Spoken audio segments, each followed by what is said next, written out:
என்னங்க எரிவாயு தட்டுப்பாடு, கேஸ் சிலிண்டர் தட்டுப்பாடு பெரிய பிரச்சனை. இது ஒரு பொய். இது முழுக்க முழுக்க முதலமைச்சர் சொன்ன பொய். எப்படி களத்துல இருக்கு சார், அது பொய்ன்னு சொல்ல முடியாது. நீங்க களத்துல இருக்கீங்க, நீங்க இருக்கீங்க, ஆனா நீங்க களத்துல இல்ல. ஹோட்டல் உரிமையாளர்கள் வந்து அதை ஒத்துக்கிறாங்க. எரிவாயு நான் சொல்றேன் கேளுங்க. அதாவது கேஸ் சிலிண்டர் எப்படின்னா, ஒரு ஆளுக்கு ஒரு சிலிண்டர் கொடுக்கும்போது 20 நாள் கழிச்சு தான் புக் பண்ண முடியும். ஒரு சிலிண்டர் கொடுக்கும்போது 30 நாள் 40 நாள் வரைக்கும் போகும் ஒரு வீட்டில். 20 நாள் கழிச்சு தான் புக் பண்ண முடியும் சர்வர். இப்போ நீங்கள் வந்து இன்னைக்கு ஒரு சிலிண்டர் வந்துட்டு உடனே புக் பண்ணால் உங்களுக்கு கிடைக்காது. சர்வர் சிஸ்டமே அப்படி தான். ஏன்னா நான் கேஸ் டீலர், அதனால் நான் சொல்கிறேன். கட்டுப்பாடு எங்கேயுமே கிடையாது.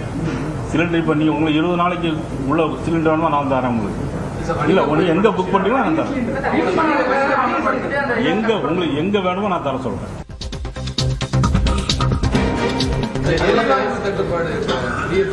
என்னங்க எரிவாயு தட்டுப்பாடு, கேஸ் சிலிண்டர் தட்டுப்பாடு பெரிய பிரச்சனை. இது ஒரு பொய். இது முழுக்க முழுக்க முதலமைச்சர் சொன்ன பொய். எப்படி களத்துல இருக்கு சார், அது பொய்ன்னு சொல்ல முடியாது. நீங்க களத்துல இருக்கீங்க, நீங்க இருக்கீங்க, ஆனா நீங்க களத்துல இல்ல. ஹோட்டல் உரிமையாளர்கள் வந்து அதை ஒத்துக்கிறாங்க. எரிவாயு நான் சொல்றேன் கேளுங்க. அதாவது கேஸ் சிலிண்டர் எப்படின்னா, ஒரு ஆளுக்கு ஒரு சிலிண்டர் கொடுக்கும்போது 20 நாள் கழிச்சு தான் புக் பண்ண முடியும்.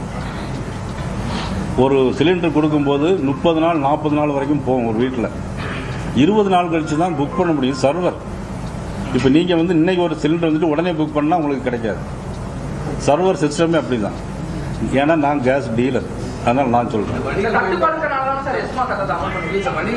கட்டுப்பாடு எங்கேயுமே கிடையாது. சிலிண்டர் இப்போ நீங்கள் உங்களுக்கு 20 நாளைக்கு உள்ள சிலிண்டர் வேணுமா நான் தரேன் உங்களுக்கு.